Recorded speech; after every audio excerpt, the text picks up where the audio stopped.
Кыргызстандын президенти Садыр Жапаров башкы прокуратурага суракка чакыртылды. Бул тууралуу аталган мекеменин басма сөз кызматынан тастыкташты. Маалымат кылайык, президент 2010 жылдагы июнь окуясы боюнча иште күбө катары сурак берет. Кошумчалай кетсек, Жапаров 2010 жылы апрель инкылабына чейин мамлекеттик кадр кызматынын коррупцияны алдын алуу боюнча агенттиктин директору болуп турган. Эске салсак, буга чейин УКМКнын төрагасы Камчыбек Ташиев да жогоруда айтылган иш боюнча сурак берип чыккан.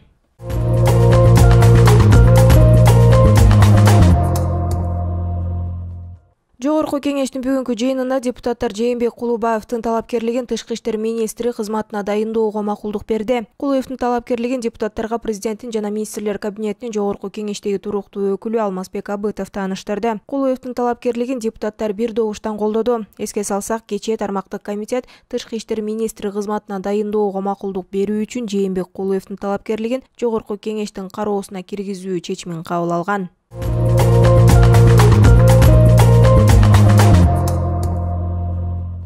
200 000 сом өлчөмүндө акча каражатын талап кылып жаткан жеринен ИИМдин тергөө кызматынын ага тергөөчүсү милициянын майору кармалды. Бул тууралуу Улуттук коопсуздук мамлекеттик комитетинен кабарлашты. Маалыматка караганда, аталган тергөөчү ортомчу жаран аркылуу тергелип жаткан кылмыш иши боюнча куугунтуктоону токтотуу үчүн жарандан 4000 АКШ доллар өлчөмүндө акча каражатын талап кылгандыгы аныкталган. Учурда кармалган жаран УКМКнын убактылуу кармоочу жайына киргизилди.